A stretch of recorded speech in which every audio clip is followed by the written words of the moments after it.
98. Promis, ce n'est pas une date liée au foot, c'est le numéro de l'épisode que vous êtes en train d'écouter. Et ça veut dire une chose, ça veut dire qu'on s'approche du numéro 100, ça veut dire que ça va faire bientôt 2 ans qu'on se retrouve toutes les semaines le jeudi pour un nouvel épisode.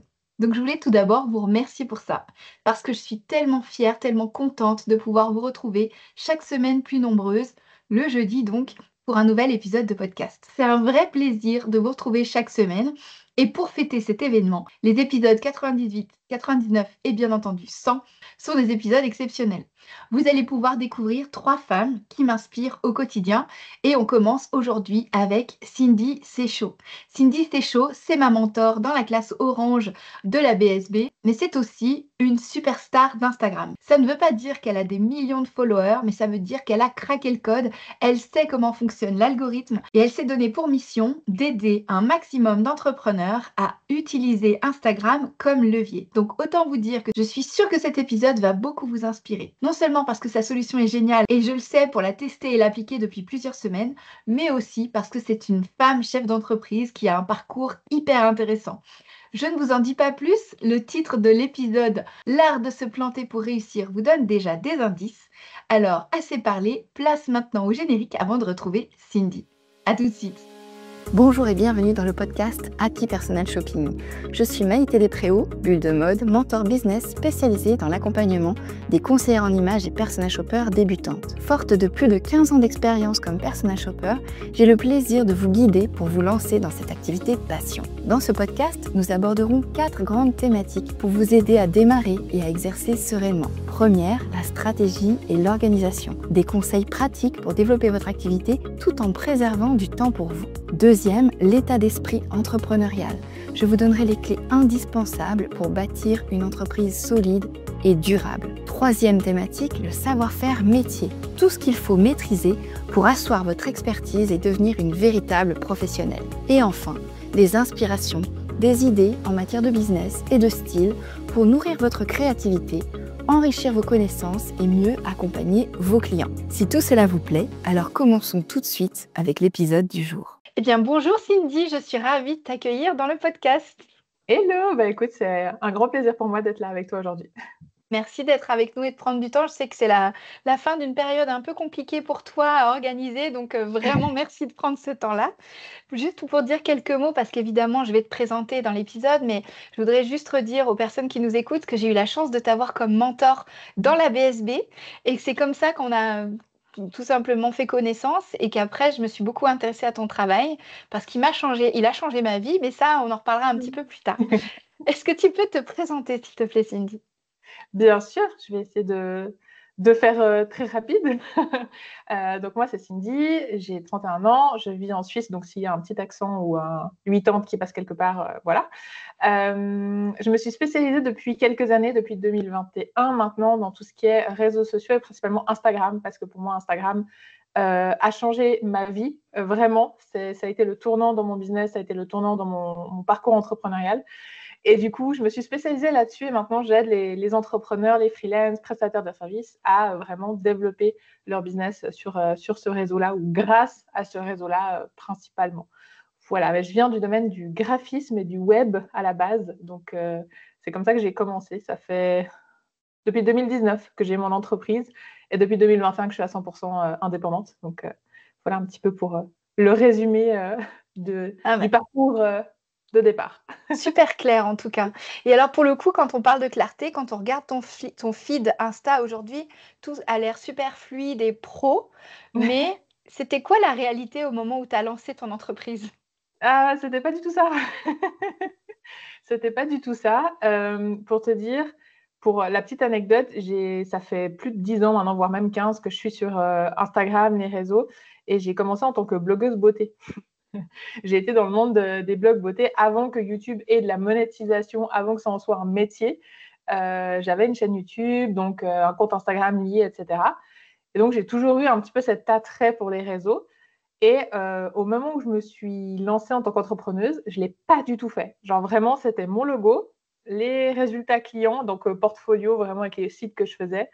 Je parlais en on, c'était on, graphique média, on est, etc. Et vraiment, je me montrais pratiquement jamais Je pense que avant 2020, entre 2019 et 2020, on n'a pas du tout dû me voir sur les réseaux, sur mon compte entreprise. Donc, c'était vraiment complètement séparé, mon image et mon entreprise, parce que je voulais faire pro, parce que je voulais faire bien, etc. Ça s'est avéré être un échec total, hein. Pas total parce que du coup, j'avais des clients par le bouche à oreille, en graphisme, web design, etc. Mais j'avais pas du tout le business model que j'ai aujourd'hui, digital, etc. Donc voilà, je partais pas de zéro sur les réseaux, mais mon entreprise, c'était mon logo et puis c'était un truc très pro. Donc je me suis pas lancée avant 2020. Ouais, fin 2020, début 2021, où vraiment j'ai commencé à faire des stories. Mes premières stories, elles étaient filtrées, maquillée, tout ce que tu veux. C'était vraiment J'avais peur de me montrer. Comme tout le monde, je pense, au début, on a peur de se montrer, on a peur des regards des gens, parce qu'avec mon aventure YouTube, j'ai eu quelques moqueries, forcément, tu penses bien. Quand on est en plus dans le monde de la beauté, du make-up, etc., voilà, c'était un peu quelques moqueries de mon entourage, et je voulais surtout pas reproduire ça. Donc zéro photo de moi, rien du tout. Et puis, c'est comme ça que j'ai commencé. Et après, ça a bien évolué, mais au début, c'était pas ça du tout. Et aujourd'hui, tu accompagnes des centaines d'entrepreneurs qui galèrent à créer du contenu régulier. C'est ça, exactement. Alors que j'ai commencé vraiment de zéro, comme quoi n'importe qui peut y arriver. Et alors justement, quand tu dis tu commences de zéro et tu osais pas te montrer et tout, ça c'est quelque chose qu'on retrouve souvent. Moi aussi, les personnes qui me contactent et avec lesquelles on parle, elles ont souvent du mal à se mettre en scène sur les réseaux. Est-ce que tu sais, toi, pourquoi c'est aussi difficile de se montrer? Et moi, je fais le parallèle surtout avec notre métier de conseillère en image. On est surtout dans l'image. Donc, comment est-ce que toi, tu as pris en compte, enfin, interprété ce paradoxe? Je pense que c'est vraiment la peur du regard des autres et la peur d'être jugée encore plus dans ce milieu-là. C'est vrai que j'ai réussi un petit peu à faire la part des choses, moi, de mon côté, parce que mon métier n'est pas, entre guillemets, un métier d'image. Oui, alors c'est sûr, on ne va pas se le cacher que l'image joue beaucoup. Quand tu arrives à prendre des belles photos, des belles vidéos, forcément, ça aide. Mais développer un business sur Instagram, développer un business en digital, c'est pas un métier d'image. Donc, j'ai réussi, je pense, un petit peu à me détacher de ça grâce en fait à mon domaine.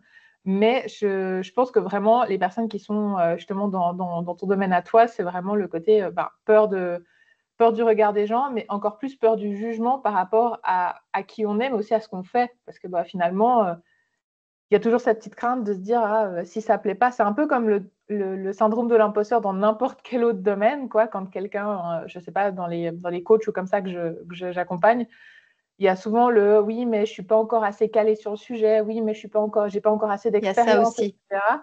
Et là, finalement, se montrer, toi, dans ton domaine, c'est littéralement se mettre à nu dans ce qu'on fait, et que si ça ne plaît pas, c'est entre guillemets pas que nous, mais aussi tout notre métier et tout notre business qui est remis en question. Donc, je pense que ça vient vraiment de là, cette peur, à mon avis. Je pense que je sais pas si tu as vu un peu la même chose, mais Ah oui, si, complètement. Et tu parlais de syndrome de l'imposteur. Il y a aussi ça, cette quête de légitimité et aussi le syndrome du perfectionnisme.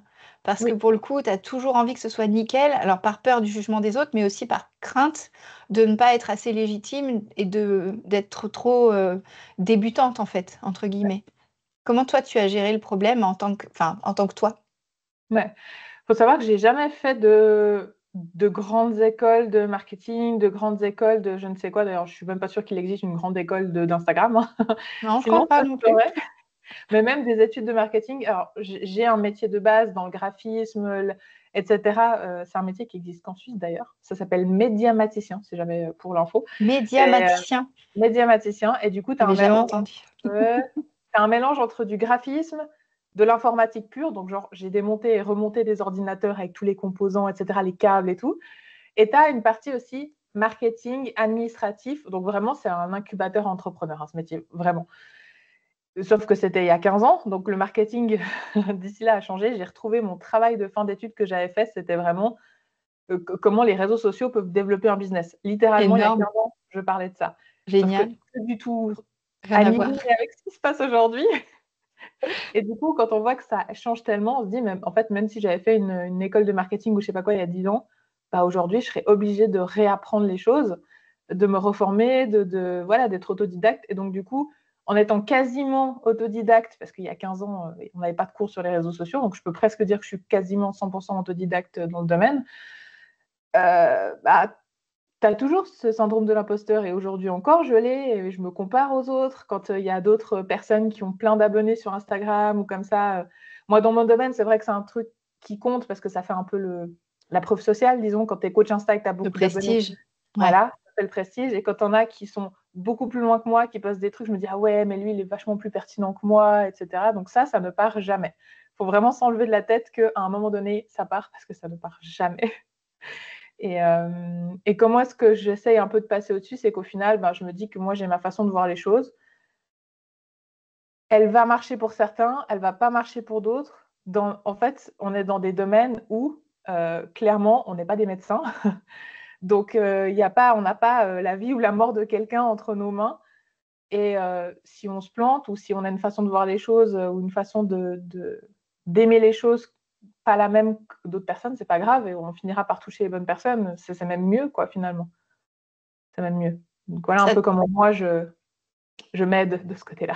Ouais, mais c'est intéressant ce que tu dis parce que du coup, tu dis: «J'ai ma façon de voir les choses». Est-ce que cette histoire d'authenticité, c'est la clé pour toi pour réussir sur Insta aujourd'hui? Je pense que oui, mais j'ai l'impression que maintenant c'est devenu tellement la Banal? méthode magique, je dirais. Genre on Ouais. dit: il faut être authentique», qu'en fait il y a des gens qui le poussent, l'authenticité.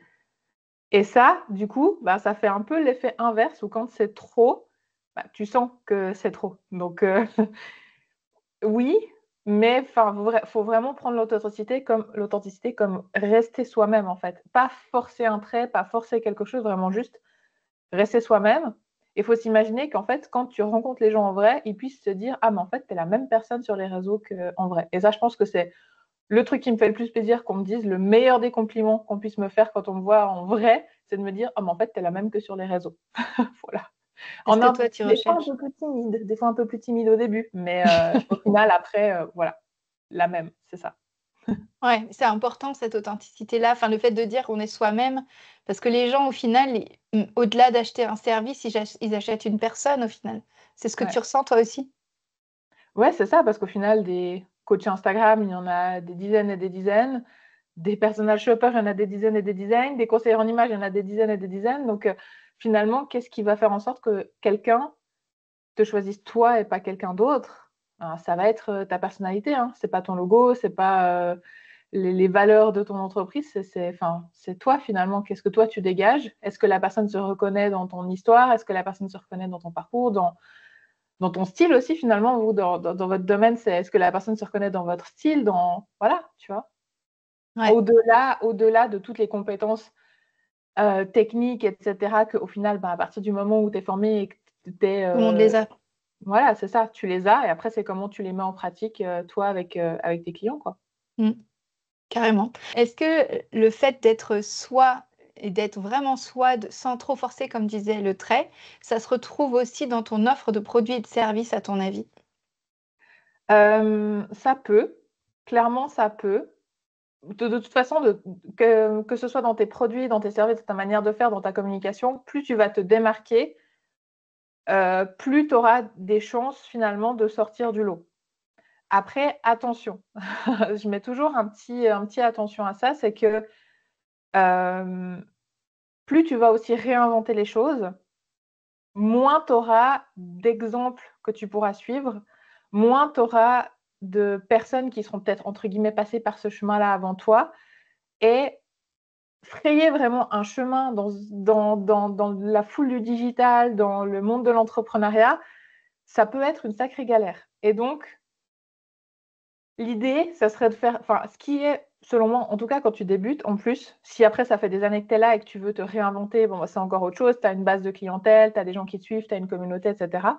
Mais quand tu débutes un peu et que c'est un peu tes premières offres digitales, c'est un petit peu tes premiers produits et cetera, de prendre quelque chose qui existe, mais d'y ajouter ta patte, c'est selon moi vraiment le mix, idéal. Parce que partir dans un truc complètement nouveau, il va falloir vraiment avoir le bon discours pour en parler, que les gens comprennent, qu'on voit ce que c'est, enfin voilà. Et faire quelque chose que quelqu'un d'autre a fait juste parce que: «Ah telle personne ça fonctionne, alors je vais faire pareil». Le nombre de personnes qui font ça, mon Dieu, arrêtez s'il vous plaît. Juste parce que ça fonctionne, je vais faire la même offre, là au final, ça sert à rien quoi. Donc ouais, mixer un petit peu entre les formats qui fonctionnent et ce que toi tu peux apporter en plus. Finalement, je trouve que c'est un peu la formule magique, si je puis dire. Oui, ce Pour qui une- fonctionne, ce que tu veux dire, enfin, quand tu dis la formule magique, c'est le côté ça fonctionne, donc on sait qu'il y a des clients qui sont intéressés par ça, et en même temps que ça te ressemble quand même un minimum. C'est ça, ouais. Et surtout, c'est que le discours finalement de vente, si on peut dire ça comme ça, est déjà un petit peu compris dans ce domaine-là, tu vois, parce que si vraiment tu dois partir de zéro sur un concept qui est complètement novateur, etc., il faut vraiment bien travailler ton storytelling, ton copywriting et ton histoire, quoi, parce que si c'est quelque chose dont les gens n'ont jamais entendu parler, déjà, si ça n'existe pas, il faut se demander pourquoi. Est-ce que vraiment c'est l'idée du siècle, tel le nouveau Steve Jobs, et voilà, ou est-ce que c'est juste parce que ça ne fonctionne pas et que c'est peut-être pas la meilleure des idées. Donc il y a aussi ça. Mais si tu dois partir de zéro et expliquer ton concept, soit il faut être très doué là-dedans, soit tu pars sur une base qui est un petit peu déjà existante et puis au moins tu as les mots, les gens connaissent les termes. Tu vois, il y a 4-5 ans, quand on parlait de webinaires gratuits, quand on parlait de freebie, quand on parlait de ligne magnet, quand on parlait de formation en ligne, les gens commençaient un petit peu à comprendre. Mais avant ça, il fallait faire son chemin, il fallait vraiment creuser, il fallait expliquer ce que c'était. Formation, oui, non, mais il n'y a pas un diplôme à la fin, oui. Tu vois, il y avait vraiment ce côté éducation en fait, de l'audience. Donc, tu peux te simplifier la vie en prenant une formule et des mots qui existent déjà, mais en la remaniant un petit peu à ta sauce, quoi. Ouais, ça marche. C'est comme ça que tu as créé Isecrea ou pas du tout? Oui, entre guillemets, oui. C'est un peu ça. C'est un peu ça. J'ai pris un format qui fonctionnait. Pour te dire, le format membership, c'est un format, je crois que c'est le deuxième truc que j'ai voulu lancer. Donc en 2021, j'ai lancé ma première formation en ligne Canva Power. Et en automne, hiver 2021, le deuxième truc que je voulais lancer, c'était un membership. J'avais déjà cette idée de membership de template et tout, mais ça n'existait pas encore trop. Alors, ça se faisait beaucoup aux États-Unis, mais du côté francophone, ça ne se faisait pas beaucoup. Et vraiment, le terme déjà membership, encore maintenant, il y a des gens qui ont un peu de peine avec ça. Donc, membership, abonnement et tout ça, et il y a un peu de peine. Et j'ai eu beaucoup de personnes qui me disaient ah, je n'avais pas compris que ça se renouvelait automatiquement, alors que c'est marqué abonnement. Donc, voilà, il y a des choses encore à faire. Mais à l'époque, j'avais peur un peu de la technique. On n'avait pas les outils qu'il y a maintenant. Les gens ne savaient pas trop ce que c'était. Donc, voilà, j'ai préféré un peu laisser ça de côté et finalement rester dans ce qui fonctionnait à l'époque. Grossière erreur, j'aurais dû lancer le membership à ce moment-là. C'est là où je me suis plantée, mais sinon, du coup, ouais, je pense que c'est un peu un mix du truc de départ que je voulais faire avec un petit peu les besoins actuels que j'ai pu remarquer sur le marché, quoi. OK. Parce que oui, je ne l'ai pas forcément dit tout à l'heure, mais EasyCrea, c'est ton produit phare aujourd'hui, c'est une référence dans ce que tu fais. C'est un principe très simple. Tu as tout simplement, en fait, tous les posts Instagram qui sont prêts. Tu as plus qu'à les personnaliser avec tes couleurs et avec ton sujet et hop, c'est parti. Donc tu simplifies énormément la création de contenu. En plus, tu guides les personnes pour, créer leur contenu en fonction de leur offre et de leur, clientèle, et cetera. Mais donc pour en arriver là, j'ai cru comprendre que tu t'étais bien planté avant et ça m'intéresse beaucoup parce que parmi les personnes qui nous écoutent, il y a aussi des femmes qui n'osent pas se lancer parce qu'elles ont peur de se tromper. Mais en fait, se tromper, c'est parfois la bonne chose à faire. Est-ce que tu peux nous raconter un peu pourquoi tu t'es trompée justement?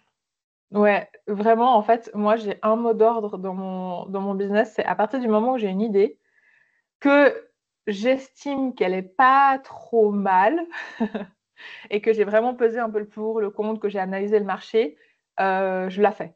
Je la mets en place, je la fais, je la lance et après, j'avise. Est-ce que ça fonctionne? Est-ce que ça fonctionne pas pour un premier jet, etc. Euh, et du coup, au moment où j'ai imaginé le membership pour la toute première fois, c'était pas du tout comme ça, c'était plus des templates. Là, on est vraiment sur du contenu pur, on n'est pas que sur des templates. Et du coup, c'était le grand moment où il fallait faire sa formation signature, son programme signature, son programme phare, faire du high ticket, tu vois, du plus cher et tout ça. Et j'avais, moi, ma petite formation Canva Power qui fonctionnait bien, qui tournait bien. Mais ouais, je me suis dit, ah, je peux peut-être aller plus loin. Tu vois, il y avait aussi l'appel du, ah, je peux aller plus loin, je peux faire plus, je peux aller chercher plus haut. Et tout le monde à ce moment-là était là, non, mais il faut que tu lances un programme où tu as tout à l'intérieur, qui vaut plusieurs milliers de francs. Bon, du coup, je parle en francs, hein, parce que voilà, T'inquiète. qui vaut plusieurs milliers de francs, donc plusieurs milliers d'euros. Et j'étais ouais, moi, c'est pas trop ce que je voulais faire, mais bon, j'étais un peu dans des masterminds, dans des groupes d'entrepreneurs qui, tout le monde me disait ça, mais tu fais un parcours de A à Z sur comment créer du contenu et tout. Donc, je me suis dit, bon, bah, si tout le monde me dit qu'il faut faire ça, je vais les écouter. Donc, toute l'année 2022, du coup, la grande majorité de l'année 2022, j'ai travaillé sur ce qui était à l'époque la Digital Media School. Ça s'appelait la Digital Media School.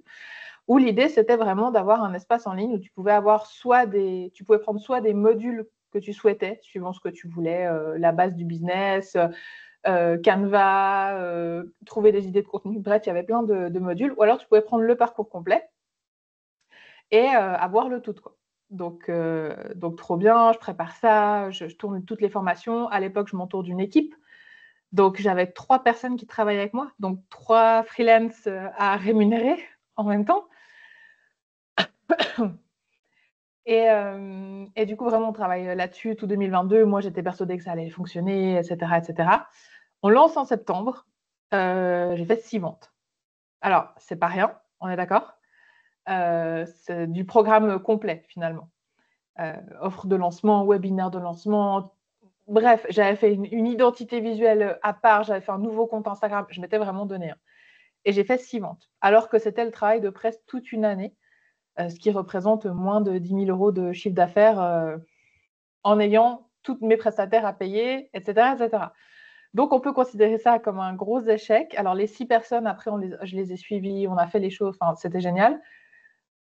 Elles sont toujours clientes, la majorité. Je crois la grande majorité sont dans EasyCrea maintenant pour continuer avec moi, mais vraiment, ça a été le flop du siècle, quoi. Donc, ça a été... j'ai suivi ce qu'on m'avait dit de faire, j'ai pas écouté ce que j'avais moi envie de faire, et voilà ce que ça a donné. Déception, quoi. C'est ça. Grosse déception. Et finalement, sur un truc où je me suis pas tant éclatée que ça à le faire, tu vois. Parce que, bah oui, c'était des formations à tourner. Chouette. Alors, la formation en ligne, c'est génial parce qu'une fois que c'est fait, bah, après, tu peux la vendre à l'infini. Et puis, bah, forcément, en termes de revenus passifs, c'est quand même hyper intéressant. Mais moi, j'ai besoin de cette nouveauté. J'ai besoin de quand même pouvoir avoir une action envers les gens, etc. Et moi, juste avoir des formations en ligne en mode autonome, c'est pas le truc que j'aime le plus. Mais en même temps, ben, c'est quand même sympa de pouvoir accompagner un nombre illimité de personnes sans non plus être prise par des rendez-vous tout le temps, etc. Donc, fallait trouver un entre-deux. Et ce gros programme, bah, ça n'a pas fonctionné, ça ne m'a pas plu. On a fermé les portes, ne serait-ce que 2 ou 3 mois après. Alors, j'ai continué d'accompagner et de fournir ce que j'avais promis aux personnes qui étaient dedans. Mais ça s'est terminé assez rapidement, quoi. Ouais, t'avais plus de plaisir et beaucoup plus de frustration, finalement. Non, c'était ça. Puis au final, après, il fallait faire rentrer des gens à l'intérieur sur des tarifs énormes. Alors, j'ai rien contre les personnes qui font des accompagnements, des formations à des gros tarifs, 1 000, 2 000, 3 000, 5 000, 10 000 euros. J'ai aucun problème avec ça parce que la plupart du temps, c'est des accompagnements qui sont bien structurés et tout ça. Mais moi, c'est vraiment pas le genre de produit, le genre de choses qui me plaît. Je préfère faire des plus petites choses à plus petit tarif, mais pouvoir accompagner plus de personnes, enfin vraiment pour que un maximum de personnes puissent être là. Et moi, j'avais pas envie de. Enfin, je suis seule maintenant, j'ai plus du tout de freelance avec moi, j'ai plus d'assistante, j'ai rien du tout. Vraiment, je suis solo. Et j'ai pas envie de construire une équipe. J'ai envie que mon business, ce soit vraiment. Moi, je me suis lancée en tant qu'entrepreneur pour être libre, quoi. Et gérer une équipe, pour moi, c'est pas être libre. Avoir des contraintes vraiment en termes d'horaire, c'est-à-dire des rendez-vous tout le temps où tu as 3 jours de coaching par semaine, où tu enchaînes les rendez-vous. Pour moi, c'est pas la liberté. Donc, fallait trouver un peu un entre-deux, quoi, finalement. Et c'est là que EasyCrea est revenu sur le devant de la scène. C'est là que EasyCrea est revenu sur le devant de la scène. Et ouais, je l'ai lancé du coup en 2024. Ouais, tout 2023, ça a été beaucoup de restructuration. J'ai repris la création de contenu pour des clients. Enfin, moi-même, je créais tout le contenu pour les gens. J'avais une dizaine de clients tous les mois et ça me suffisait. Et du coup, j'ai fait tout 2023 comme ça. Et c'est là que j'ai vu qu'il y avait vraiment un gros besoin sur le marché de contenu tout prêt, entre guillemets, de vraiment faciliter le travail de ce côté-là. Et j'étais, ah, ok, ça marche, j'ai 10 clients par mois. J'avais une liste d'attente de 150 personnes, parce que j'avais que 10 places, je ne pouvais pas faire plus. Hein. Et je me suis dit, ok, j'ai 150 personnes qui attendent une place. Les 10, elles ne veulent pas partir, ce qui est génial, mais elles ne veulent pas partir. L'offre était quand même à 750 ou 800 euros par mois pour que je crée tout le contenu. Ok, il y a une vraie demande, le tarif, ça n'a pas l'air d'être un problème, et j'ai 150 personnes qui attendent une place. Comment je fais pour rendre ça accessible à plus de monde? Et j'ai tenté de créer un pack de templates mensuels, où ça s'appelait un mois de contenu. D'abord, vraiment, je ne me suis pas foulée sur le nom. Un mois de contenu, j'ai eu entre une cinquantaine et une centaine de personnes qui l'ont pris le premier mois. J'étais ok, d'accord. Là, il y a quelque chose qui remarche à nouveau. Tu vois, la petite flamme qui revient après les échecs et tout. Ouf, enfin. C'est ça. Tu te dis, oula, il y a un truc, il y a la lumière au bout du tunnel. Et j'ai eu plusieurs personnes à la fin qui m'ont dit, mais comment est-ce qu'on peut avoir ça tous les mois? Et voilà. Et c'est là où j'ai transformé ça en abonnement. Je le fais évoluer tout le temps. J'ai la main dedans, mais en même temps, ça ne me prend pas tout mon temps. Que j'ai 5 personnes ou 200, alors à part répondre aux questions, mais sinon le contenu reste le même, donc ça ne me prend pas plus de temps. J'ai quand même la main dessus, j'ai le contact avec les gens, il y a les lives, les ateliers et tout. Donc, j'ai vraiment trouvé le mix idéal entre être là avec mes clients et avoir quand même un truc qui tourne un petit peu en semi-automatique, histoire de ne pas non plus y mettre toute mon énergie, quoi. Donc, Trop bien. voilà un peu l'histoire de Dizzy Créa, quoi, finalement. C'est génial. Il y a quand même un moment où tu t'es dit: «J'arrête tout». Ouais, je dépiais les petites annonces de boulot. Oui, oui, l'année 2023, ça a été vraiment une grosse année de remise en question. Il s'est passé aussi beaucoup de choses du côté privé, parce que cette année-là, je me suis mariée. Ouais, 2023, je me suis mariée. On a enclenché un peu les projets aussi familiaux, etc. Donc, il fallait trouver justement cet équilibre entre ne pas travailler toute la journée, parce que justement, on envisageait de fonder une famille, etc.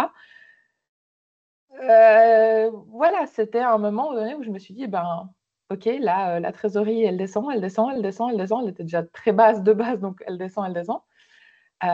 Qu'est-ce que je fais? Et du coup, je regardais un peu les petites annonces, je regardais. Dès qu'il y en avait une qui était un petit peu sympa, je me suis dit, ah, puis après, je me dis, non, mais attends, pour le salaire que j'aurais, purée, il suffirait que je fasse ça, ça, ça, que je vende 2 coachings. Et en fait, j'arrivais toujours à me relancer en me disant, non, en fait, le salariat, non, je ne me vois pas reprendre la voiture tous les matins pour aller bosser, je ne me vois pas faire des horaires, je ne me vois pas ne pas choisir ce que je fais de mon temps, quoi. Et donc, à chaque fois que vraiment c'était l'impasse où j'étais là, je vais regarder les petites annonces, je regardais un peu en termes de salaire et tout, je me disais, OK, il faut que je trouve 3-4 personnes pour faire du coaching ce mois-ci. Si je les trouve, je n'ai pas besoin. Et en fait, je les trouvais et j'ai toujours réussi à rebondir comme ça, à reproposer des choses, à démarcher un peu les gens. Et ça m'a remise un peu à flot jusqu'à retrouver finalement le rythme que j'ai maintenant, quoi. Ouais, ça t'a motivé à ne pas en fait, de te dire: «Je vais quand même pas retourner au salariat». C'est ça qui a fait que tu t'es remotivée pour aller chercher des clients qui te manquaient peut-être? Ouais, c'est ça. En fait, je pesais le pour et le contre. Et à part, et encore, au niveau salariat, on parle de la sécurité financière. Oui et non, j'ai envie de te dire, parce que finalement, c'est pas, enfin, dans le salariat, tu as un plafond, tandis que dans l'entrepreneuriat, tu n'en as pas, tu vois. Et quand tu as pu, comme moi, un peu goûter au succès que j'ai eu avec Canva Power, quand il y a eu aussi Catching, quand il y a eu toutes ces choses-là, tu vois, tu te vois pas retourner dans quelque chose qui t'appartient pas ou bosser pour quelqu'un d'autre que toi, en fait. Ouais, Surtout. carrément. Tu parlais de catching, qu'est-ce que c'est catching? Catching, c'est un bundle de formation. Alors, je crois qu'elle ne l'a pas refait l'année dernière, cette année. Je ne pense pas qu'elle le referait, sinon on en aurait déjà entendu parler. C'est un bundle qui a été créé par Geneviève Gauvin, qui est un bundle en fait, dans lequel elle incluait 14 formateurs en ligne. Et donc, il y avait 14 formations à un prix complètement fou. Je crois qu'elle faisait du 96% de rabais. Donc, c'était un truc. Au moment où j'ai lancé Canva Power, c'était the place to be quand tu étais entrepreneur dans le digital. Si ta formation était là-dedans, c'est bon, tu décolles. Il y avait les plus grands entrepreneurs, Aline, Safia, les JNJ, enfin tout le monde était dedans. Et du coup, j'ai fait partie de l'année 2022. Ouais, Trop 2022. bien. J'ai lancé Canva Power en 2021. J'y ai vraiment été au culot, hein. C'est moi qui l'ai contacté. À l'époque, je la connaissais pas du tout. Enfin, j'avais contact avec Aline parce que je sors aussi de la BSB comme toi. J'avais contact avec Aline, mais je n'ai pas forcément demandé de me faire pistonner ou quoi que ce soit. Je lui ai envoyé un petit message à Jen en disant, voilà, je vais lancer telle formation en juin. Est-ce que c'est quelque chose qui t'intéresserait pour catching? C'était déjà la 2e ou 3e année qu'elle faisait. Et puis, j'avais adoré le concept. J'étais, waouh, trop bien, génial et tout. Et elle m'a dit non. Elle m'a dit non. Elle m'a dit qu'elle avait déjà quelqu'un un peu pour ça, que voilà, mais merci beaucoup, etc. Enfin, très gentil. J'ai lancé la formation.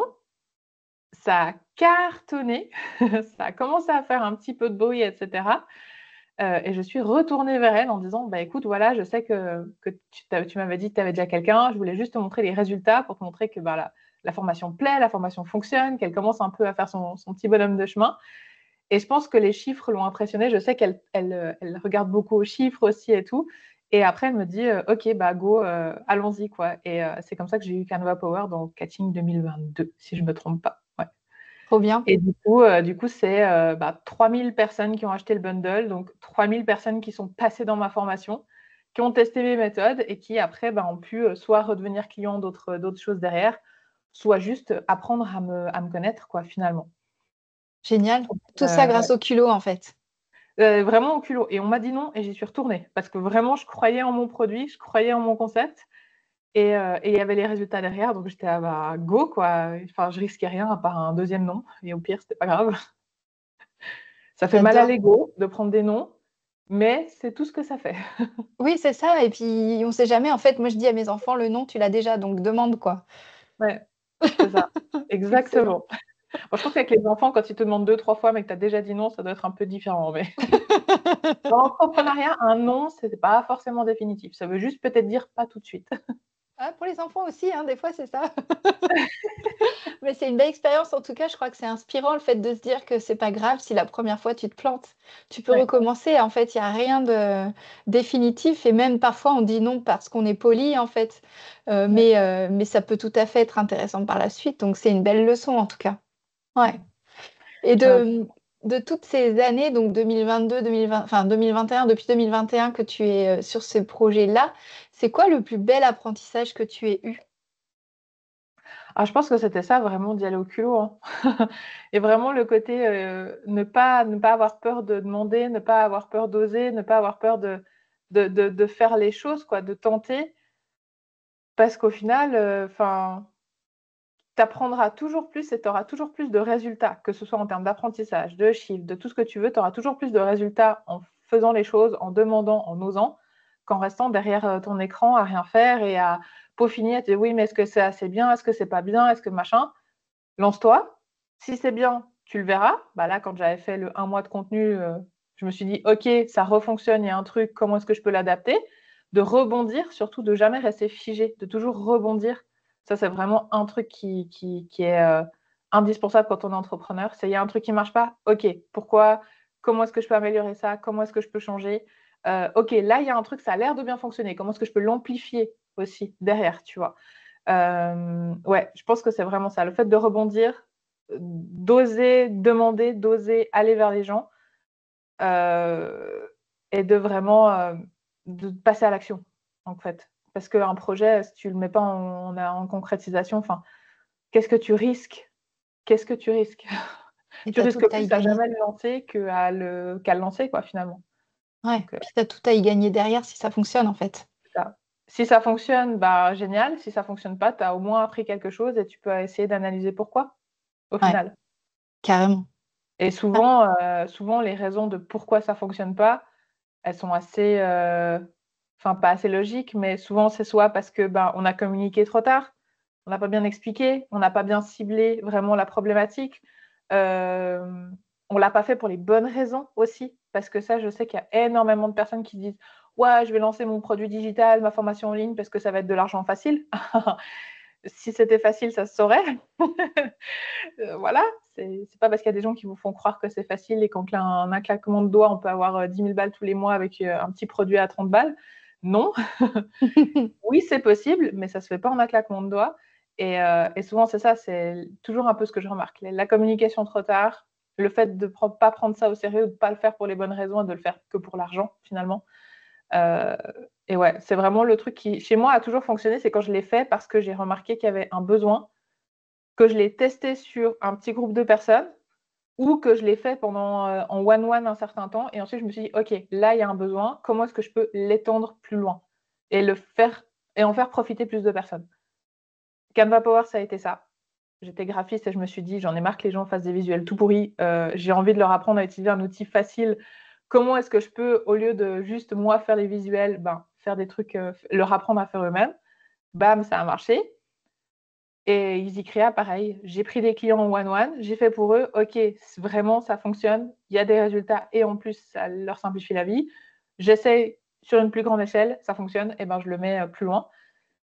Et la seule fois où ça n'a pas fonctionné, c'est quand on m'a dit, faut que tu fasses un produit signature, gros, parce que voilà, tu vois, si tu chiffres plus, tu auras plus d'argent, machin. Et je me suis fait un peu happer par l'appât du gain aussi, probablement à ce moment-là. Et c'est là que ça n'a pas fonctionné.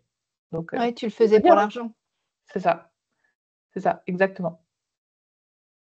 Si tu devais refaire, tu ferais quoi de différent? J'écouterai pas les autres. Je pense que c'est ça le pire, c'est que j'écouterai pas ce que les autres me disent. Enfin, pas tout le monde en tout cas. Ou j'apprendrai à mieux m'entourer. Parce que ça, c'est aussi un truc dans l'entrepreneuriat en ligne. Tu peux vite te faire, surtout quand tu grandis assez vite comme moi j'ai grandi. Parce que finalement, je suis vraiment passée de, je vais pas dire de complète inconnue à connue, parce que je me considère pas comme Beyoncé, on est bien d'accord, mais je suis passée vraiment si on parle en termes d'abonnés, je suis passée de 300 abonnés à 2000 en peut-être 6 mois. Et après, je suis passée de 2000 à 15 000 en 2 mois aussi. Donc, j'ai vraiment eu ce boom d'un coup. Ensuite, il y a eu Catching, donc gros boom aussi. Je me suis fait lancer dans la cour des grands. Et en fait, il y a vraiment ce côté requin. Il y a vraiment ce côté requin aussi dans ce monde-là, où forcément, les gens vont venir graviter autour de toi, vont venir te prendre ton audience, enfin, pas prendre ton audience, mais profiter de ta notoriété, profiter de tout ça. Et vraiment, au début, j'ai fait confiance aux mauvaises personnes. J'ai écouté les mauvaises personnes. Et du coup, c'est ça qui m'a un peu plombée. Donc là, vraiment, c'est si tu sens que c'est pas aligné, n'y va pas, quoi. Enfin, voilà, vraiment, n'écoute pas forcément les il faut faire ça, il faut faire ça. Regarde comment toi tu te sens avec ça, quoi. Ah, j'adore, c'est très sage ce que tu nous dis là et je trouve que c'est aussi quelque chose qui manque parfois. Enfin, le fait, on a tous ce côté un peu bon élève de se dire on va suivre les bonnes idées, les bons conseils qu'on nous donne, mais effectivement, sans être forcément assez méfiant ou alors sans être forcément assez au courant. Aline, elle a publié un post, un podcast il y a pas longtemps, elle en parlait dans sa newsletter aussi, le côté intuition, comme quoi c'est pas toujours le bon moment. Enfin, je sais pas si tu l'as écouté aussi, mais ça m'avait parlé que cette intuition qu'on a quand on débute, c'est pas la même que quand on a déjà un peu de bouteille et Ouais, que ça vaut le coup de se former en attendant d'avoir assez de recul pour pouvoir prendre la bonne altitude de recul, quoi, en fait. ouais, c'est ça. Et il faut surtout ouais, se former auprès des bonnes personnes, je dirais. Mais dire ça, c'est facile parce qu'au final, enfin, c'est quoi une bonne personne? Mm. C'est quoi la bonne personne dans ce domaine? C'est qui est-ce qu'il faut écouter? Qui est-ce qu'il faut c'est très compliqué parce que maintenant, il y a énormément de personnes qui font ça. Il y a énormément de coach business, il y a énormément de coach Insta, il y a énormément de tout ça. Et du coup, tu es là, mais qui j'écoute? Qui est-ce que je vais croire? Qui est-ce que... Et c'est encore une fois, si on en revient à ce qu'on disait au début, l'authenticité, la façon dont la personne elle est. Euh, est-ce que tu te connectes avec la personne? Est-ce qu'il y a quelque chose, enfin, est-ce que la personne, quand elle parle, quand elle fait ses podcasts, tu te dis, oh, elle est hautaine, mais bon, ça fonctionne, mais elle est hautaine quand même, hein. Ou est-ce que justement, tu adhères à la personnalité? C'est ça aussi qui change beaucoup. Alors après, il y en a bien sûr qui font les bisounours sur les réseaux, puis qui derrière, voilà, font un peu n'importe quoi et il n'y a rien à l'intérieur, mais c'est un peu le jeu, j'ai envie de te Ouais, dire. c'est C'est un peu vrai, le jeu. c'est Mais vrai. tu as quand même des métriques qui sont assez intéressantes, le nombre de clients, les gens qui te recommandent, bah, à quel point la personne est accessible aussi. C'est quand même des points qui font la différence. Tu vois, si on prend l'exemple d'Aline, c'est quelqu'un qui reste super accessible malgré tout ce qu'elle a à faire, tout ce qu'elle a sur les réseaux et tout. C'est quelqu'un qui est super accessible. Tu as vraiment une masse de personnes qui sont passées par elle et qui ont des témoignages et des retours incroyables. Et après, de toute façon, si toi-même tu fais pas l'effort, tu peux avoir la meilleure des coachs. Ça ça marchera mérite pas. rien, quoi. Donc, il y a Bah, aussi cet état tellement. d'esprit à se dire, OK, je m'y mets, mais je m'y mets réellement et pas se dire: Je vais voir, je prends ce qu'il y a, mais oh, bah, c'était peut-être pas fait pour moi» et puis de pas réellement, y aller, quoi. Il y a aussi ça, quoi. Donc c'est très Oui. compliqué de se dire, quelle est la bonne personne. Il y a plein de critères, mais Mais voilà. j'aime bien ce que tu dis sur le fait de dire: «Bah, j'ai une idée, je la teste et on verra bien», parce qu'effectivement, tant que tu l'as pas mise en œuvre, tu Ouais, peux pas savoir, en fait. ouais, mais il faut le faire, il faut le faire. Et il faut le faire à fond, pas qu'à moitié, parce que si tu prends qu'une petite brique, c'est pas avec une seule brique que tu construis un mur, tu vois? C'est une brique, puis après une autre, puis après une autre, puis il y a du ciment entre 2, puis faut maintenir et souvent c'est sur le long terme. Mais le problème, c'est qu'on a tellement vu passer que le digital, c'était rapide, facile et que ça rapportait gros, que maintenant les gens pensent que, bah, en une semaine, ils peuvent monter un produit digital, ils peuvent, lancer leur truc. Alors, pour certaines exceptions, oui, bien sûr, c'est faisable, mais pour la majorité des gens, c'est pas réaliste. C'est Ouais, vraiment pas carrément. réaliste. Et dans le conseil en images, c'est pareil parce qu'il y a beaucoup de concurrence aujourd'hui sur les réseaux. Tu vois défiler des tas de filles qui sont là avec leurs, tissus de colorimétrie et cetera, et tu as plein de jeunes entrepreneurs, pour les appeler comme ça, qui se reconvertissent et qui sont happés par, bah, cette envie de mettre en œuvre leur passion pour, gagner leur vie. Mais après, de là à se rendre compte ce que ça veut dire vraiment, et de développer cette posture du chef d'entreprise, parce que je crois que quel que soit le domaine, il y a quand même des choses que tu dois apprendre. Alors, si tu peux les apprendre auprès de quelqu'un, c'est mieux, mais tant que tu les as pas expérimentées toi-même, de toute façon, ça reste lettre morte. Qu'est-ce que tu en penses, toi? Ah, mais c'est ça et il faut pas se leurrer et souvent quand je dis ça, je le dis pas souvent publiquement, mais quand je le dis, c'est pas toujours la phrase qui fait plaisir, mais pas tout le monde est fait pour être entrepreneur. Ouais, Pas tout le monde est fait pour être entrepreneur, c'est pas facile. C'est beaucoup de charge mentale, c'est beaucoup de responsabilités, c'est beaucoup de sacrifices, c'est beaucoup de choses comme ça. Alors quand tu y arrives et que tu fais les choses, c'est incroyable, on va pas se mentir. Enfin, c'est de pouvoir vivre de sa passion, de pouvoir être libre, de pouvoir c'est incroyable. Mais c'est des nuits blanches, c'est des week-ends, c'est des heures et en fait, si tu es pas prêt à mettre cet investissement que ce soit financier ou en termes de temps, hein, parce qu'au final, se former, l'énergie, ouais. oui, c'est pas ce qui coûterait le plus cher, je dirais, parce qu'au final, je pense que peut-être en 5 ans, si j'ai dépensé, allez, 5 000 dans des formations, c'est peut-être le grand max, tu vois? Et c'est des petits trucs par-ci par-là, à part la BSB qui a coûté le je crois que la BSB, c'est l'une des formations qui m'a coûté le plus cher, tu vois? Donc finalement, je me suis pas non plus formée, dans des trucs, des masterminds à 25 000 balles ou j'en sais rien quoi, tu vois? Donc je dirais, c'est surtout en termes de temps, d'énergie, d'investissement, à quel point voilà et que quand tu bloques sur quelque chose, d'avoir l'état d'esprit de chercher la solution par toi-même et de pas attendre que quelqu'un te la donne ou que quelqu'un te réponde ou et cetera. C'est va chercher, maintenant entre YouTube, ChatGPT, Google, tout ça, tu as tout à ta disposition, même gratuitement, hein, j'ai envie de te dire, même gratuitement, tu trouves tout à disposition pour vraiment démarrer et commencer à faire quelque chose et les personnes qui attendent que ça leur tombe dessus et que quelqu'un fasse à leur place ou de trouver la baguette magique, souvent c'est ça, c'est les gens attendent de toi que tu leur donnes la baguette magique, ben, ça marche pas comme ça, Il y en a malheureusement. pas. Ouais, Non, sinon la je pense baguette magique, que c'est toi. ah, exactement, avant qu'elle soit magique, il faut bien la façonner. C'est clair. Tu m'étonnes. Ah, mais en tout cas, ton retour, je le trouve très intéressant, le fait d'avoir eu cet «échec», entre guillemets «échec», parce que tu l'as dit, tu as quand même eu 6 ventes, donc tu as quand même réussi à convaincre sur ton projet-là, mais il a pas eu autant d'impact que le suivant, EasyCréa, parce que justement tu étais pas alignée, et le Ouais. fait, d'avoir pu développer, c'est fou. Après, tu vois, je me dis, les filles qui écoutent cet épisode de podcast avec toi, elles se disent: «Oui, mais elle, c'est facile, elle a déjà des clientes». Est-ce que tu peux nous dire comment tu as trouvé, toi, ces clientes, ces clients qui t'ont fait confiance en attendant que tu puisses mettre en œuvre EasyCréa? Tu dis du coup donc quand j'ai fait du one-one un petit peu entre 2 Ouais. ou de manière générale même, De manière générale ou enfin comme tu veux, mais parce que tu vois, la question, c'est souvent ça: «Oui, mais moi, j'ai pas de clientes, en fait, donc je peux pas construire quelque chose avec des stats, des résultats ou quoi que ce soit, parce que j'ai même pas les premières clientes». Donc comment tu as fait, toi? quand vraiment j'ai lancé mon business, là, sans parler de ce qu'il y a maintenant, d'EasyCréa, de tout ça, quand j'ai lancé mon business, j'ai été démarchée. J'ai démarché les gens. C'est vraiment le truc que j'avais horreur de faire et que j'ai toujours horreur de faire, on est bien d'accord.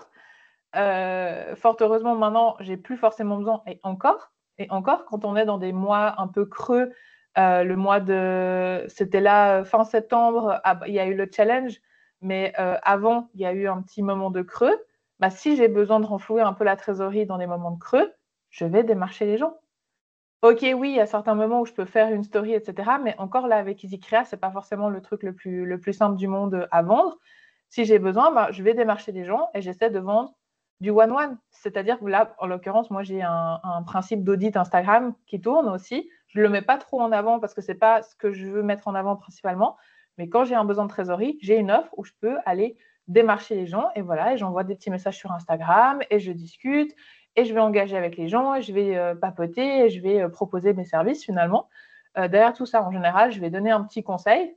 Pas forcément à quelqu'un que je ne connais pas du tout, mais quelqu'un qui est là depuis un moment, je vois, elle n'est pas encore cliente, etc., puis que j'aurai un petit conseil que je pourrais lui donner sur son dernier post, bah, je vais le faire.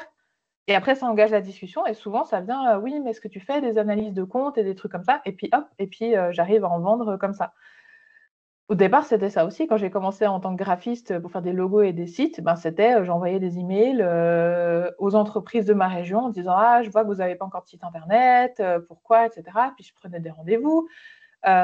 J'ai fait des analyses de, comment dire, de présence digitale aussi durant la période justement 2023. Là, j'ai fait des formations en entreprise où j'avais donné des formations Instagram dans les entreprises autour de chez moi. Bah, j'ai été sur LinkedIn, un réseau que je déteste, hein.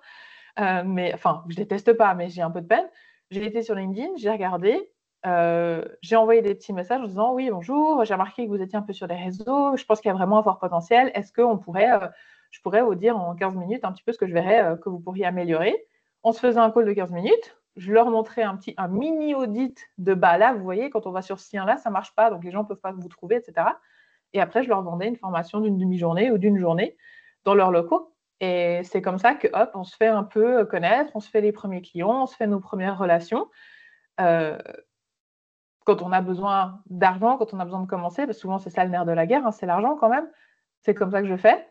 Et sinon, bah, y a toute ma présence sur Instagram qui travaille pour moi, finalement, ça fait 5 ans maintenant que je la travaille. Il m'a fallu 3 ans pour passer de 200 à 2000 abonnés. Et encore 2000, c'est pas forcément le truc le plus ouf, mais j'ai lancé ma première formation avec 2000 abonnés Instagram, hein. J'ai passé les 2000 le jour du lancement, tu vois. Donc, j'avais 20 000 abonnés à l'époque de mon premier lancement. J'en avais 2000. Et du coup, c'est vraiment ouais, ma présence en ligne maintenant. Mais encore une fois, c'est parce que c'est mon domaine, tu vois. Mon domaine, c'est Instagram. Mon domaine, c'est vendre sur Instagram. Donc, forcément, Instagram, c'est mon levier principal pour trouver des clients. Mais c'est aussi un réseau qui est tellement humain, moi, je trouve, par rapport aux autres réseaux qu'on peut voir, où en fait, tu as moyen de tisser des liens, tu as moyen de créer du lien. Et du coup, les échanges sont simplifiés. Tu peux envoyer un message, tu réponds aux commentaires, enfin, voilà, tu peux créer des liens avec des gens. Et au moment où la personne aura besoin de quelqu'un comme toi, bah, c'est à toi qu'elle va penser plutôt qu'à quelqu'un d'autre. Donc, c'est des relations qui s'entretiennent. Et très souvent, ce qui est horrible, c'est que les gens viennent vers moi à un moment donné en disant bah là, je dois remplir mon calendrier pour la fin d'année, j'aimerais me mettre à Instagram pour le faire. Je dis bah ouais, mais il te reste un mois avant d'arriver à la fin d'année. En un mois, tu peux rien faire. Instagram, ça se travaille, c'est sur le long terme, Enfin, tu vas pas popper du jour au lendemain. Alors oui, il y a des gens qui le font, mais souvent c'est des influenceurs et c'est pas ciblé, c'est de la masse pour rien. Enfin voilà, Ouais, donc c'est pas qualifié, quoi. c'est ça, d'attendre le dernier moment. Ou alors j'ai des gens aussi qui disent non, mais je vais me lancer que dans un an, du coup j'attends. Mais commence maintenant, construis ta communauté maintenant que tu n'as rien à vendre, pour que quand le jour tu as un truc, enfin qu'un jour tu as un truc à vendre, les gens sont déjà là en fait, finalement. Et c'est Ouais. vraiment le truc, quoi, d'avoir cette communauté constamment en fait sur Instagram. C'est ça qui me permet quand j'ai un truc à vendre ou quand j'ai une promo ou quand j'ai quelque chose, hop, ça se vend, quoi, Ouais, tu finalement. capitalises sur ce que tu as déjà et quand on n'a pas de clients, on a du temps, donc autant capitaliser sur le temps qu'on a et faire quelque chose. Ah, c'est exactement ça. Là, tu mets le doigt sur un point très important. Si tu n'as pas de clients, c'est que tu as du temps. Donc, fais les choses que tu n'aimes pas faire, mais qui fonctionnent. Écoute, voilà, c'est le démarchage, on déteste faire ça, mais au début, tu n'as pas trop le choix, quoi. Au C'est ce début, qui tu n'as pas marche. trop le choix. À moins Mmh. que vraiment tu te donnes à fond ou vraiment tu te dis, bah là, vraiment, c'est les réseaux ou puis tu y vas sur et Instagram et YouTube et tu développes un truc de foot parce que tu as un concept, etc. Mais sinon, pour trouver tes premiers clients, il y a ça. Et même, je dirais que je pense que les premiers travaux graphiques que j'ai faits, je ne vais pas dire que je les ai faits gratuitement, mais presque. Alors, je ne suis pas l'adepte du pour commencer, fais des trucs gratuits, hein. Moi non plus. Loin de là. Mmh. Mais par contre, il y a des choses, et encore même maintenant, c'est des choses que potentiellement je pourrais adapter à des moments où il y a peut-être des creux. C'est de faire des choses pour des gens sans forcément qu'ils te le demandent. Par exemple, là, bah, je me dirais, ah bah tiens, j'ai un peu de temps, il me faudrait un peu plus de clients dans les créa. Hop, je prends 5-6 templates, je vais vers une personne que j'aimerais trop avoir dans les créa. Je lui dis, bah regarde, j'ai personnalisé 1 ou 2 templates, vas-y, tu peux les utiliser si tu veux, puis tu regardes ce que ça donne. La personne est convaincue, elle rejoint les créa. J'ai pensé à ça, parce que j'ai vu une vidéo de quelqu'un qui disait, il refait le site internet de quelqu'un, il le dit, bah voilà, j'ai fait ça, est-ce que ça vous plaît? Si vous voulez, on peut le mettre en ligne pendant 7 jours pour voir comment ça se passe. Et on regarde. Il le met en ligne pendant 7 jours. La personne a plein de nouveaux rendez-vous, mais au bout de ces jours, elle dit, bah voilà, on est arrivé à la fin. Est-ce que vous voulez le garder? Dans ce cas-là, c'est temps. Et si vous voulez pas le garder, tu vois, il y a plein de petites astuces, de petits trucs. Enfin, on peut faire tellement de choses. On peut faire tellement de choses. Et des fois, de donner un aperçu de ce qu'on peut faire, c'est aussi la meilleure des idées, quoi. Carrément, dans le conseil en images, en plus, je pense que c'est facile à faire si tu as Ouais. déjà en plus des book styles, des choses comme ça qui sont «tout prêts» entre guillemets et que tu vas adapter en fonction de la personne que tu as devant toi, quoi. Ouais, clairement, Mmh. clairement. Tu peux donner un petit truc, tu vois, une petite cacahuète qui ouvre l'appétit sur le repas, quoi, finalement. Ouais, qui montre ton expertise, mais sans en donner trop. Parce que je suis d'accord avec toi, le gratuit, c'est vraiment la pire chose à faire au début, sauf Ça si tu as une dévalorise. visibilité de malade, mais sinon c'est pas possible, quoi. Ouais, puis si tu as la visibilité enfin, oui, ça dépend pour qui tu le fais, finalement. Bah, Ouais, c'est c'est vrai, ça. c'est vrai. Bah, 1re partie de Beyoncé, tu le fais, quoi, ça c'est je pense. Même, je la paye pour y être, si tu veux. Non, ça, c'est sûr, mais et ça va avec le fait, d'oser justement, demander, d'oser, accoster les gens parce que je pense clairement que si j'avais pas osé demander mes premiers lives à Aline à l'époque ou que j'avais pas osé demander à Jen pour apparaître dans le catching, je sais pas si j'en serais là aujourd'hui, honnêtement. Je dois énormément de choses à ces deux femmes et elles le savent. Elles le savent, je leur dis souvent. Et du coup, voilà, c'est d'oser, vas-y. Enfin, t'as rien à Lance-toi. perdre à part un nom et encore, le nom va pas te tuer, quoi. Exactement. Ce Mm. qui ne te tue pas te rend plus fort, comme dirait la pub ou je sais plus quoi là. C'est ça. Non, mais c'est ça, enfin, je pense, tu as raison de parler d'ego parce qu'au final, c'est vraiment ça qui te fait le plus mal. Mais Mm. quelque part, tu as besoin qu'on te dise non aussi pour comprendre que ce que tu fais n'est pas parfait, certes, mais qu'il peut répondre à un besoin et que tu as juste besoin de l'affiner pour que ce soit encore plus adapté et que ça réponde parfaitement aux besoins de la personne par contre. Que ce soit Ouais. pas parfait, mais que ça réponde aux besoins de la personne. Ça vraiment, je crois. Non, c'est ça. Et vraiment, y aller toujours. En fait, aussi, un truc qui m'a beaucoup aidé à obtenir un peu plus de oui, parce que c'est un peu l'idée quand même d'avoir un peu plus de oui, c'est vraiment toujours te demander qu'est-ce que la personne en face y gagne. Parce que souvent, nous, on est là, ouais, je veux faire un live avec si, machin, parce qu'elle a une grosse communauté, alors ça va m'apporter de la visibilité, tu vois. Mais qu'est-ce que la personne a à y gagner, finalement? Ouais. Tu vois? Qu'est-ce que la personne a à y gagner? Et je trouve que ce que tu as fait avec moi là pour ce podcast, ça a été un super exemple parce que finalement, tu as d'abord parlé du fait de vouloir présenter les ICREA à ta communauté parce que tu sais que ça pourrait les aider et tout, en plus d'être dans les ICREA aussi. Et du coup, vraiment, tu as ce côté, bah oui, de venir parler des ICREA si ça peut aider ta communauté et tout. Enfin, et du coup, bah, il y a l'épisode de podcast qui se met autour. Et voilà, tu vois? Donc c'est Ouais. vraiment ce côté, qu'est-ce que la personne en face a à y gagner avant même que tu te poses la question de toi, qu'est-ce que tu gagnes, quoi? Parce que toi, forcément, si tu sais ce que tu gagnes en général, il y a la visibilité, les trucs comme ça, mais qu'est-ce que l'autre a à y gagner finalement? Ouais, de toujours penser c'est marrant parce que la newsletter que j'ai envoyée hier, tu vois, c'était sur le partenariat. Sur cette Mmh, idée de dire qu'en fait mais ce que je reviens sur ce que tu disais, le fait de créer une relation, je crois que c'est ça la clé, tu vois? J'en ai parlé pas mal, récemment. La relation, c'est ça qui fait le tout parce que c'est parce que tu as une relation avec quelqu'un en particulier que tu as envie de faire un projet, que tu as envie de créer quelque chose et après, ben, il y a des relations, ça marche, tant mieux. Il y en a d'autres, ça marche pas. Mais en soi, tu as gagné tu as appris des choses grâce à la personne et tu as mis en œuvre des projets. Et puis, il y en a certains qui vont fonctionner, qui vont éclater et c'est super. Et si les autres, tu les gardes sous le coude parce qu'ils ne sont pas encore assez approfondis, ben, au moins, tu les as et tu les as fait germer quelque part. Ouais, clairement. Il y a vraiment ce côté, surtout quand tu veux que ce soit une relation, entre guillemets, quand tu n'es pas forcément au même niveau, disons en termes de visibilité, par exemple, Ouais. il y a toujours ce côté forcément le côté ouais, elle va être là que pour ma visibilité, puis en fait le reste on s'en fout, puis elle s'en fiche de moi, etc. Enfin, en tout cas, je sais que moi j'ai vécu assez souvent ce genre de choses-là, où au final la personne, ben, sympa avant qu'on tourne ensemble, avant qu'on fasse quelque chose ensemble, puis après, ben, plus de nouvelles, qu'est-ce qui se passe, tu vois, projet, machin et tout. Et du coup, il y a vraiment ce côté, justement, le côté vraiment partage, le côté qu'est-ce que chacun a apporté à l'autre. Or, le côté visibilité, etc., vraiment, qu'est-ce que chacun peut s'apporter? Et c'est hyper important. Et je trouve que ça, souvent, on l'oublie. Et partenariat, ça ne veut pas dire d'aller chercher vers quelqu'un qui a plus que toi, tu vois, plus de notoriété, plus de visibilité. Des fois, juste avec quelqu'un qui fait pas forcément la même chose que toi, mais qui a la même cible. Tu vois, moi, ça, je trouve que c'est assez important. C'est qu'il faudrait que ce soit quelqu'un avec qui vous matchez en termes de cible, que vous pouvez les aider différemment, mais que vous puissiez les aider. Et moi, c'est souvent comme ça que les partenariats ont bien fonctionné. C'est parce qu'on avait une cible similaire, des coachs, des freelances, hop, cible similaire. Et ça fonctionne assez bien comme ça, quoi. Quelle que soit la notoriété de l'un ou l'autre, il y a un apport de compétences des deux côtés pour le même type de personne, quoi, finalement. Ouais, exactement. Ouais, je suis bien d'accord. Mm. Trop bien.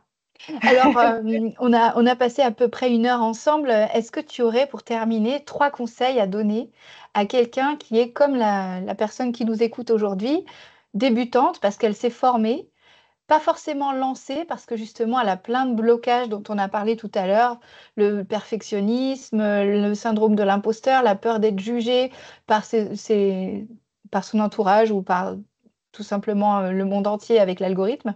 Qu'est-ce que tu aurais, toi, comme 3 conseils principaux à donner, chère mentor Cindy? On revient dans le cadre un peu Instagram, hein, on est d'accord, on ne va pas parler Vas-y. d'entrepreneuriat de manière générale. Tu Ah reviens bah, tu dans peux le donner cadre. l'entrepreneuriat général, ça me va aussi, enfin, comme tu veux, en fait. Il y aurait tellement de conseils. Non, Tu peux revenir si tu veux. c'est pas, je vais pas forcément dire que c'est des conseils, c'est plus un peu des retours d'expérience, tu vois, un petit peu comme ce qu'on a fait tout au long du podcast, mais plus des retours d'expérience qui font qu'il y a des choses qui ont fonctionné pour moi et donc je parle avec mon prisme, mais c'est des choses qui, je pense, peuvent s'adapter à pas mal de personnes. Euh, je dirais qu'à partir du moment où toi, tu fais un pas de plus que les autres, tu peux pas te tromper. Enfin, tant que tu passes à l'action, il y a vraiment ce côté passe à l'action. On en a déjà parlé tout à l'heure, mais tant que tu passes à l'action, même si c'est pas parfait, même si tu as des critiques, et j'aime bien dire qu'à partir du moment où tu as des critiques, c'est là où tu commences à percer. Mon premier haters, moi sur Instagram, je l'ai célébré parce que je me suis dit c'est bon, j'ai percé, j'ai un haters, c'est parfait. Énorme. Je l'ai vu comme ça, vraiment, le côté, c'est que ce que je fais est visible, quoi. Et des gens prennent le temps de laisser un commentaire négatif. Ouais, ces gens n'ont vraiment rien à faire de leur vie, donc c'est que j'ai réussi, tu vois. Il y a J'adore. vraiment ça. Donc, si tu as la peur du regard des autres, ouais, c'est de se dire, le jour où tu auras un commentaire négatif, c'est que tu as percé, quoi. Donc, franchement, vas-y, fais-le à fond jusqu'à ce que tu aies un commentaire négatif et tu sais que tu es sur la bonne voie. Donc, ouais, vraiment ce côté passage à l'action et tu seras jamais critiqué par quelqu'un qui fait mieux que toi, ça c'est sûr. Parce que ces personnes-là n'auront pas ton temps, n'auront pas le temps de critiquer ou alors, voilà, tu seras jamais critiqué par quelqu'un qui fait mieux. Ça, c'est le premier truc. Euh, pour les personnes qui voudraient un petit peu justement faire en sorte que Instagram devienne un levier, parce que vraiment, je le vois comme un levier, c'est juste, comme on disait, de privilégier les interactions, vraiment d'essayer de créer un maximum des relations avec les gens. Et ça, plus tu as un petit compte, plus c'est facile, parce qu'au final, tu vas pouvoir être proche d'à peu près toutes les personnes qui sont sur ton compte. Quand on est à 27 000 abonnés, là, comme je suis, tu peux pas être proche de tout le monde. C'est pas possible. Et des fois, c'est un peu frustrant parce que tu as plein de Ouais. personnes qui t'envoient des commentaires. Et ou des messages et tu sens qu'elle a envie de continuer la discussion avec toi et tu es là, bah ouais, mais j'en ai 50 autres à répondre derrière toi, je suis vraiment désolée, mais je peux pas passer 3 heures, 4 heures par jour sur mes messages Insta, tu vois. Donc ça, des fois, c'est un peu frustrant. Et du coup, quand tu as un petit compte, de pouvoir justement créer ces conversations. Si elles ne viennent pas à toi toute seule, tu peux les créer et rien ne t'empêche d'aller écrire aux gens. Tant que tu ne le fais pas en mode « salut, je suis Cindy, j'ai ça à te vendre », les gens ne vont pas te repousser. Et puis au pire, ils ne te répondent pas et puis c'est pas grave. Mais tant que tu y vas dans la bienveillance et dans toujours l'envie de qu'est-ce que je peux t'apporter, qu'est-ce que je peux apporter à cette personne-là, sans partir dans des débats d'offrir des trucs gratuits, on est d'accord, mais juste un petit truc, juste refaire la journée de la personne. Tu vois que la personne, elle a posté une story, lui dire qu'elle est bien habillée, enfin dans ton domaine, tu vois, par exemple, lui dire qu'elle est bien habillée, qu'elle t'aime bien son top, que t'aimes bien son rouge à lèvres ou je ne sais quoi. Rien que ça, ça fait plaisir. Quel que soit ton domaine d'activité, ça fait plaisir. Donc, ouais, vraiment profiter de créer ces relations sur les réseaux sociaux, créer ces relations le plus tôt possible. Et après, si on part sur un conseil peut-être un poil plus stratégique, aussi par rapport à Instagram, c'est qu'une fois que tu as commencé, n'arrête pas.